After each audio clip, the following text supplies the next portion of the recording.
புகைப்பிடிப்பது புற்றுநோயை உண்டாக்கும், உயிரைக் கொல்லும். மது அருந்துதல் உடல் நலத்திற்கு தீங்கு விளைவிக்கும். பாதுகாப்பாக இருப்பீர், மது அருந்திவிட்டு வாகனம் ஓட்டாதீர்.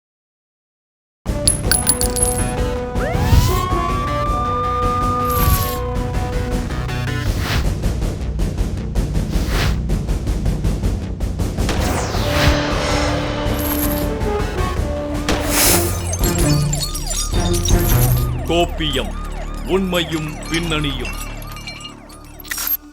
மகாராஷ்டிராவின் எதிர்வரக்கூடிய மாவட்ட ஊராட்சி மற்றும் பஞ்சாயத்து சமிதி தேர்தல்களுக்காக பிரச்சாரம் செய்யணுன்றதுக்காக தனி விமானத்தில் பயணம் செய்த துணை முதல்வர் அஜித் பவார் பாராமதியில விமானம் தரையிறங்க முயற்சி பண்ணப்போ விமான நிலைய ஓடுபாதைக்கு பக்கத்திலேயே விபத்துக்குள்ளாகி உயிரிழந்த அதிர்ச்சிகரமான சம்பவத்தை பத்தி இப்ப பார்க்கலாம்.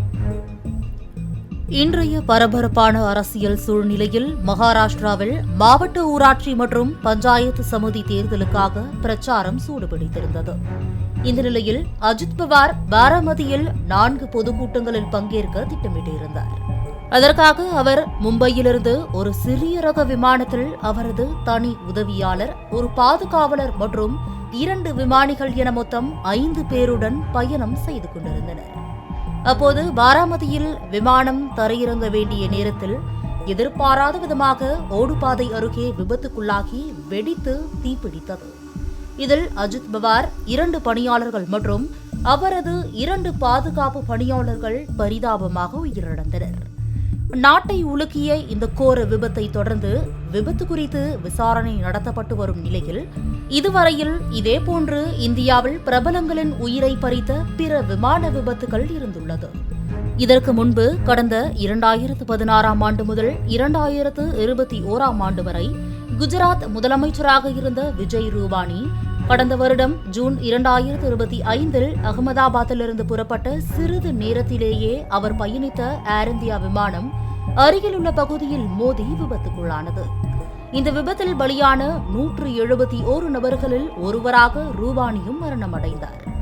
அதற்கு முன்பாக 2021ஆம் ஆண்டு டிசம்பரில் இந்தியாவின் முதல் முப்படை தளபதி ஜெனரல் பிபின் ராவத் இந்திய விமானப்படை ஹெலிகாப்டரில் பயணித்தபோது தமிழ்நாட்டின் குன்னூர் அருகே விபத்துக்குள்ளானதில் அவரது மனைவி மற்றும் 11 பேரும் உயிரிழந்தனர்.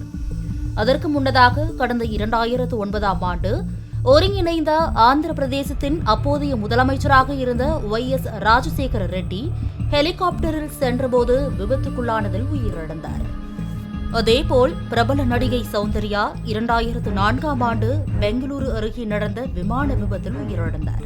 இவை அனைத்திற்கும் மேலாக கடந்த 1980ஆம் ஆண்டு முன்னாள் பிரதமர் இந்திரா காந்தியின் இளைய மகன் சஞ்சய் காந்தி விமானத்தில் ஏரோபாட்டிக் ஸ்டண்ட் செய்து கொண்டிருந்தபோது விமான விபத்தில் சிக்கி உயிரிழந்தார். இப்படி பல பிரபலங்களின் வாழ்க்கை விமான விபத்தில் முடிந்திருக்கும் நிலையில் மராட்டிய மாநிலத்தின் துணை முதல்வர் விமான விபத்தில் உயிரிழந்திருப்பது மாநிலத்தை மட்டுமல்லாது நாட்டையே அதிர்ச்சியில் ஆழ்த்தியுள்ளது. தேர்தல் நெருங்கி வரக்கூடிய நேரத்துல இந்த சமுதாயத்துல குற்றங்கள் அதிகரிச்சுட்டு வர்றது அரசியல் கட்சிகளின் வெற்று வாய்க்கு அவல் கிடைத்த கதையா மாறி இருக்கு அப்படிங்கிறத யாராலையும் மறுக்க முடியாது. அதே மாதிரி கல்வி நிறுவனங்கள்ல இது போல நடந்து வரக்கூடிய பாலியல் வன்கொடுமை சம்பவங்களை அரசாங்கம் தீவிரமாக கருத்துல கொண்டு பாதுகாப்பு நடவடிக்கைகளை தீவிரப்படுத்தணும் அப்படிங்கிறதோட தரமணியில வடமாநில இளைஞரின் குடும்பம் சிதைக்கப்பட்டதற்கு காரணமான குற்றவாளிகள் மீது கடும் நடவடிக்கை எடுக்கப்படணும் அப்படிங்கிறதான் எல்லாருடைய எதிர்பார்ப்பும். மீண்டும் அடுத்த கோப்பியம் நிகழ்ச்சியில் உங்களை எல்லாம் சந்திக்கிறேன். அதுவரை உங்களிடமிருந்து விடை பெறுபவர் சிவகுமார்.